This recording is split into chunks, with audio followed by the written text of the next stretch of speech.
Francisco Macías Nguema was born on the 1st of January 1924 as Mezem Nguema Nfenga, Spanish Guinea, to parents who had been expelled with the rest of their clan from what is today Woluntem Province, Gabon, at a time when the Spanish colonial guard had not yet exerted control over the jungled area. He belonged to the Asongwi clan, part of the Fang, Equatorial Guinea's majority ethnic group. His family settled in Mongomo, where he grew up. Macías Nguema was the son of a witch doctor who allegedly killed his younger brother as a sacrifice. Macías Nguema managed to survive several bouts with tuberculosis as a child, which left him with a profound fear of death for the remainder of his life. He was educated at a Catholic school through the primary level. He changed his name to Francisco Macías Nguema at this time after being baptized by Spanish Catholic missionaries, and would come to learn Spanish in addition to his native Fang. During his adolescence, he worked as a servant for some wealthy Spanish settlers, being described as helpful and obedient, which earned him ridicule and mistreatment by other non-Christianized Fang, and showed an inferiority complex with respect to the Spaniards. In 1964, Macías Nguema was named Deputy Prime Minister of the Autonomous Transition Government, established the prior year.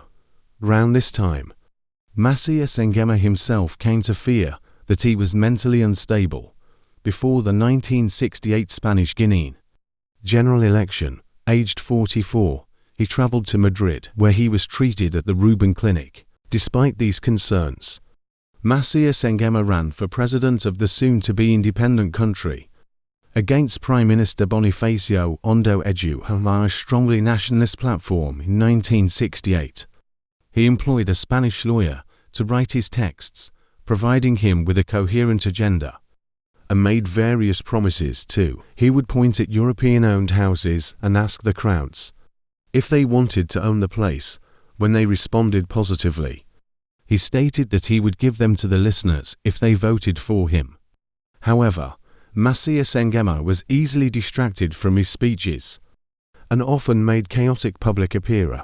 His bouts of erratic behavior were generally believed to be the sign of a fearless and charming leader in what has been the only free election held in the country to date. He defeated Ondo Edu in the runoff and was sworn in as president on the 12th of October. During his time as president-elect, he was awarded the Collar of the Order of Civil Merit. He was also made Commander of the Civil Order of Africa for his service during the colonial administration. By this point he had also distanced himself from Catholicism, becoming outwardly critical of the. After assuming power, Macías Nguema initially maintained a moderate policy and good relations with Spain, but within a year began to hold inflammatory, anti-European speeches and claimed that there were plots to overthrow him. His rival Bonifacio Ondo Edu then fled to Gabon. Additionally, relations with Spanish Deputy Prime Minister Luis Carrero Blanco had rapidly deteriorated.